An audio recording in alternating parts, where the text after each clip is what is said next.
Hello everyone, my name is Dan Ray and I'm a technical solution professional at Microsoft. Today I'm going to be showing you how to set up Windows Live family safety settings on Windows 7, as well as some other ways to protect the devices that your kids access at home. For me, these are the two reasons that I set these controls up at home. Sam, my son, is 12 and my daughter Audrey is 7. So I have different settings that I want to set up for them and allow them to use on the internet. So the first thing I did on my PC was I downloaded the Live Family Safety 2011 software from explore.live.com. After downloading this software, I went ahead and set it up on a computer that the kids use.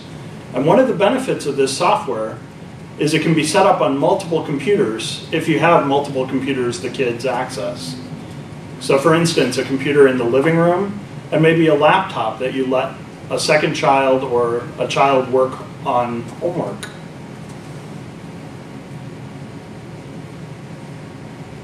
Now that I'm logged into Family Safety, I'm asked for the local accounts for Sam and Audrey and to monitor these accounts. Notice that I can set my own account or other accounts of adults in the house to not be monitored or not be protected by Family Safety. And the other benefit is because Sam and Audrey have their own accounts, I can set up different rules that apply to Sam other than Audrey.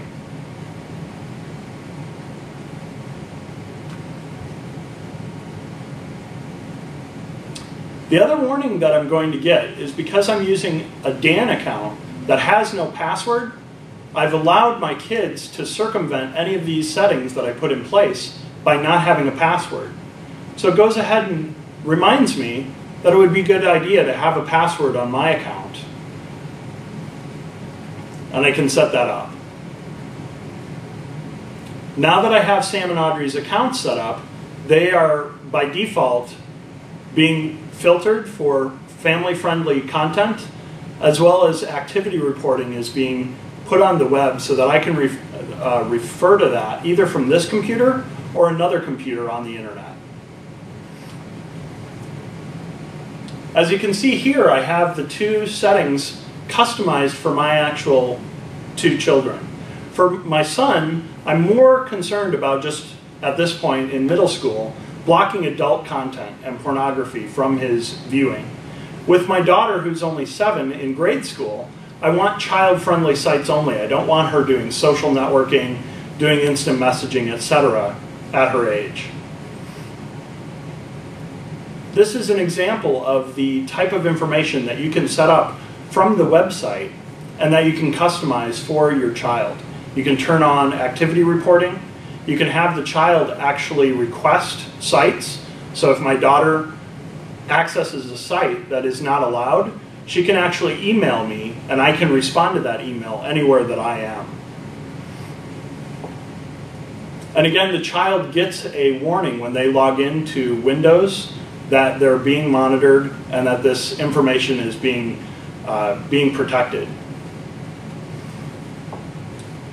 This is an example of that message that a child would get. Let's say my seventh grader decides that he wants to do some dating and he enters Match.com as a website that he's interested in trying to access. Well, he is presented with a message that that is being blocked from his account, and he can either email me or he can ask me in person. By asking me in person, I have to put in my information to okay the website or he is not allowed. The email request has been sent, and here's an example of what that email request looks like from my perspective. In my Hotmail account, I have the information about who requested it, in this case Sam. I have a page that I can go to view those requests, and I can actually deal with what the response is, whether I allow that site or whether I don't allow that site, and whether I want to allow that for maybe multiple accounts for both my son and daughter. Maybe it's a website, an educational website they found that doesn't have the proper notation to identify it as child-friendly. I could go ahead and just accept that and change the response to that website for either one or both of my children. The other feature that we have in Live Family Safety is actually the ability to allow or disallow individual programs and the access to those. So again, with my 7-year-old, I don't want her using MSN Messenger at this point. So I just disallowed that program, and this is the message that she gets if she tries to actually access that program on the computer. Another thing that you can do, and Adam alluded to this, is the ability to actually save messages and chat histories on the computers. Another benefit that using Family Safety on those kids' accounts allows is even though they can still delete the history, it avoids the in-private browsing capabilities of Internet Explorer 8, and it just removes those capabilities from the child's accounts. So even though they've got the ability to delete their history, that history, if you're monitoring, is available to you as a parent online, and it allows the child to be aware of that through that message that they get when they first log on. Here's an example of the actual history reporting that I can see. My son, who's in 7th grade, just recently found Facebook, and that has easily surpassed YouTube as his most frequently visited website. He's also interested in RC planes, so his 3rd most popular visit this fall has been a site called nitroplanes.com. I can see that information, how often he has been on those sites, and I can even change that if I find a site that he has discovered that I don't feel is appropriate.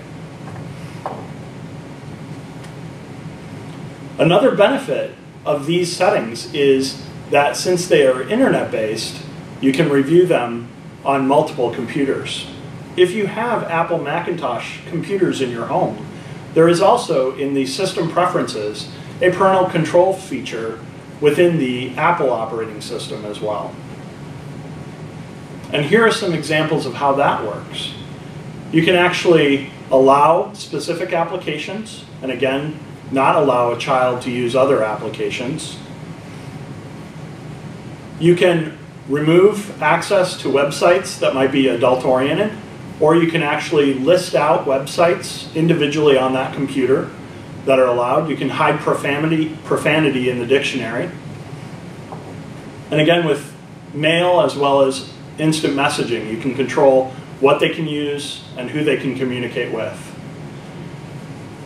In both Windows Live Family Safety and the Mac Parental Controls, you can actually put time limits on your children's viewing of that computer. So as opposed to you as a parent having to go back and remind them, it's 8 p.m., you're not supposed to be using the computer, maybe that's family time, maybe that's homework, maybe that's bedtime. You can actually restrict these so the computer is unavailable after those hours. And again, even on the Mac operating system, you can get this historical information. With both of these solutions, we've talked about one for Windows 7 and one for the Mac. Maybe you have other devices that aren't one or the other. A PlayStation Portable, a Nintendo DS, another device that has internet connectivity but isn't running one of those operating systems. There are a couple things you can do to protect that access from other devices or Windows or the Mac operating system. And one is with the 3 most popular web search engines, you can actually control the results that a child gets through these 3 websites. Here I'm showing the Bing preferences for search results. And I can either choose strict to filter out adult image content as well as videos and results. I can choose moderate, which only filters out the adult images and video, or I can turn that search filter off. As an example, with the safe search on, if my son were in the health class and looking for sexual health as a result, he is going to get a message that with safe search being on strict settings, that I'm not returning any results in images or web results with that search query. Here's an example in Google of the safe search filtering. And again, you have strict, moderate, or you can turn that filter off. And again, in Yahoo, same types of settings from a search perspective can be set in that browser.